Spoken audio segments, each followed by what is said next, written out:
Hello guys and welcome. As you're seeing on the video and the title and also the thumbnail, this is a little bit different from what we have been studying. Before we were studying more how server-side programming languages work, most specifically with .NET Core. And as I have had experience with the whole life cycle of an application, including building the backend and also the frontend, I wanted to share some of my knowledge with you guys in this area, specifically with ReactJS, which is a really popular frontend library. So I really think that it is going to give you a lot of value as a developer and as a engineer, a software engineer, knowing a framework or library like this. So with no further ado, let's begin. In order to really understand React and the library, we need to first understand what single page applications are, most specifically client-side rendering. And I have made a whole video on this before when we were learning about .NET Core, because with .NET Core, we have both approaches available, server-side rendering and also client-side rendering, but we were studying mostly the server-side one. Uh, Now with React, we're going to be taking a client-side rendering approach, where the key difference between both is that with React, we are going to be basically creating our whole application using React. And once our application is ready, we have finished our application and want to publish it somewhere, in this case, a web server. Then we need to build our application. This is going to basically create a JavaScript bundle for us. This bundle is going to include our whole application. And then we are going to basically store these static files on the web server. And whenever the client is going to request for our application, the web server is going to respond with the JavaScript bundle, and uh, basically there's no more interaction between the server and the client. Um, Now the whole React application is going to be in the client or in the browser, and React with JavaScript is going to basically render the different parts of our application with different mechanisms that we're going to study, because React makes this really efficient. So that's a really nice perk. And this does not mean that we cannot maybe reach the server for data, because data is really important in our applications. So we can do a back and forth between our browser, that our browser can make API calls to our server. This server can be a different one from the one in which our application is hosted. And the APIs are going to respond with data. Our browser receives the data, and React and JavaScript with its asynchronous characteristic makes this enable. And once the data arrives to us, then we can dynamically change what at the end is going to be rendered in our application. So this is a really high overview of uh, what single page applications and client-side rendering is. There's a lot more about it. Maybe it is a little bit difficult to understand this at first. If you want, you can also take a look into my other video in which I go more in depth about all of this. But the main takeaway that you can have from this specific part right now is that with client-side rendering, once the browser or the client makes a request for our page, we send the whole JavaScript bundle, which then is going to be running on the client, and there's no more back and forth between our application. It's all about asynchronous tasks, and React doing this DOM manipulation by for us. Uh, so it is in charge of changing texts, changing what needs to be displayed in the view. Meanwhile, on a server-side approach, whenever we request for different routes and different parts of our application, it is going to do a request to our server for that specific part, and that is going to be returned to us. So that's mostly the key difference between both of them. There's more about them, but for now, that's what I want you maybe to just take at this point of time. And we are going to be understanding more how this works once we start diving into a React application. Awesome. So now a really nice question that we need to ask ourselves is, what are front-end application about? Uh, why was there the rise of libraries and frameworks like ReactJS or like Angular or Vue, Svelte, or all these libraries and frameworks came up for a reason, right? At the end of the day, using vanilla JavaScript was a way in which we displayed to the user uh, the data of our application. So, for example, uh, imagine a maybe an application in which users can browse and buy books, for example. You can browse for books, uh, let's say Harry Potter, and you want to buy a book, uh, maybe for the first edition, the first book of Harry Potter.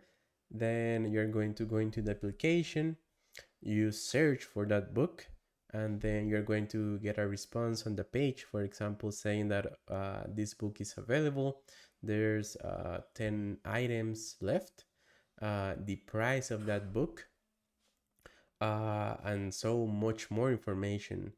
uh, this is all stored in our databases. This is all stored in a place where we usually store our information.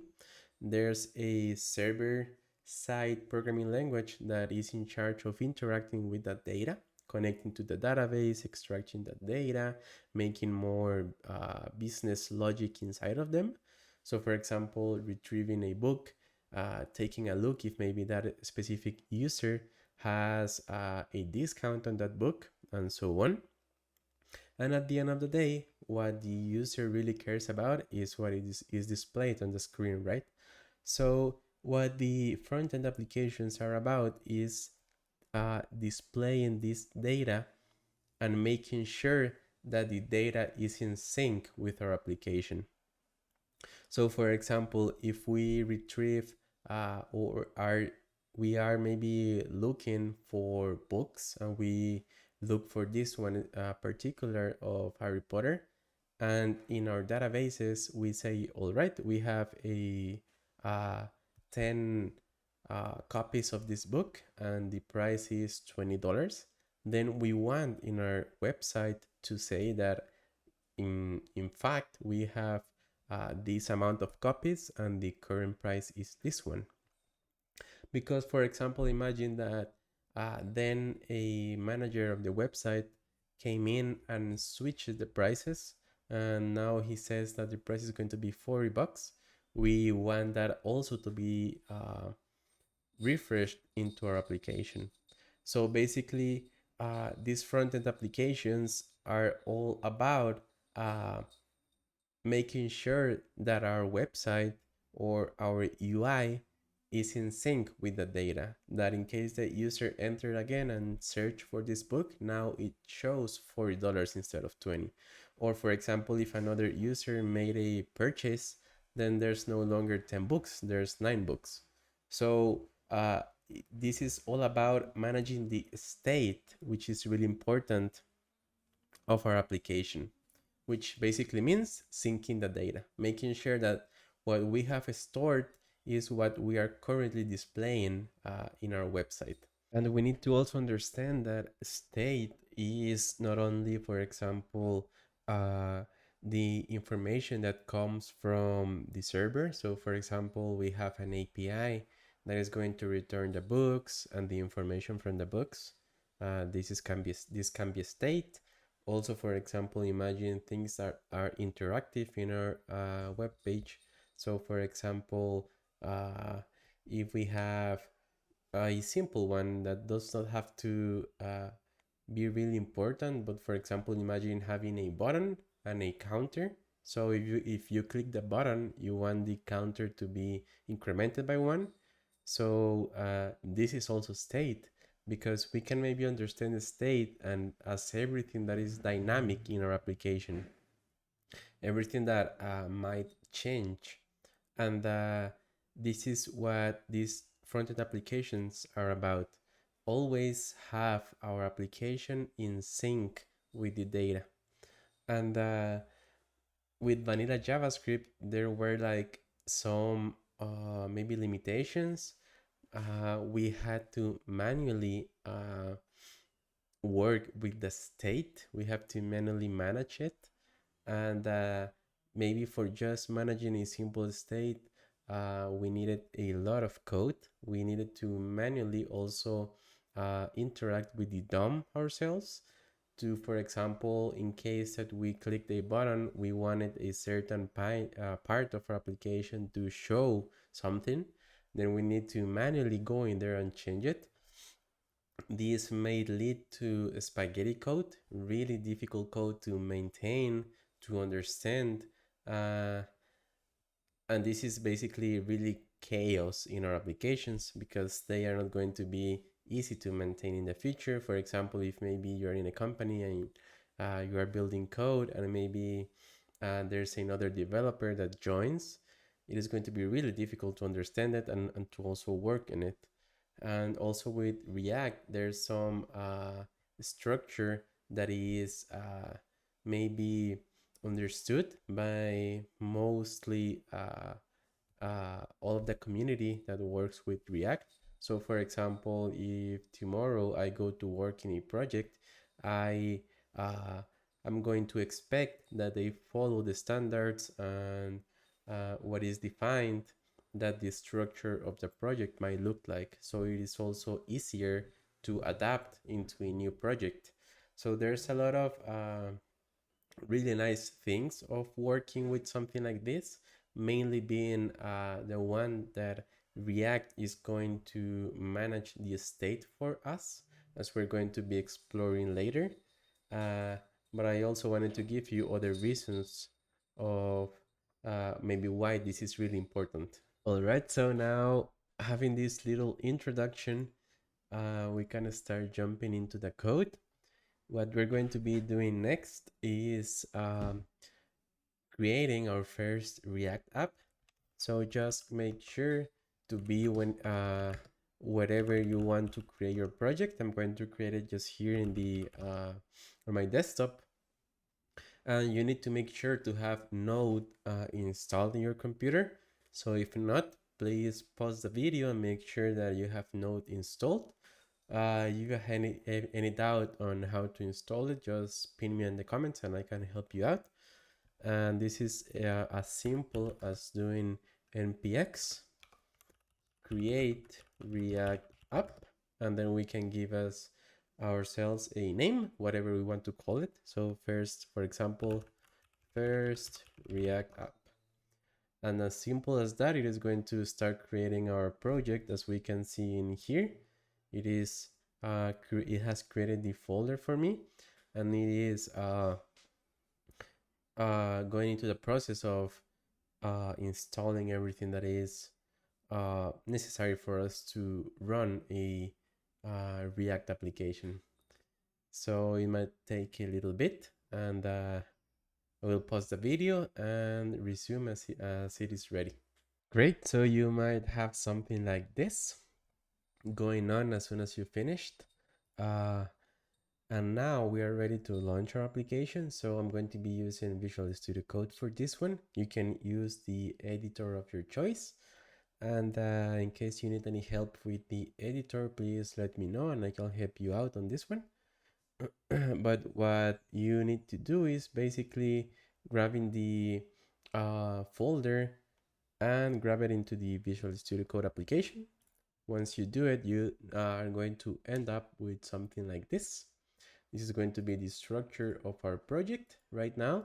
It has a lot of files, a lot of thingies that we're going to be studying how all this works. But for now, I just want to run the application to see what is going to be given to us. So if we go to the package.json file, we can see that we have an object with the scripts, and for starting our application we can run this start. So please go into the terminal and open a new terminal. But what you can do is simply run npm run start, and with this it is going to start our server and it is going to launch our application. And as you can see, this is the template that is given to us whenever we create an application of React like this. So this is really exciting. This is your first React application up and running. And for this video, I just wanted to finish here. Being able to run a React application, and what we are going to be diving later on is on understanding the base structure of this React application, how it is rendering that specific UI that we just saw. And we're going to be building up on that concept, understanding how it manages the state of our application, seeing how we can build really nice layouts and UIs using React, how simple it is when you start working with it, how natural it's going to maybe become to you to build React application among components, which is one of the most important features that you need to keep in mind. So we're going to explore all of that in the upcoming lessons, and I really hope that you're excited for that, because I am. So thank you so much for sticking with me, and see you in the next one. Bye bye.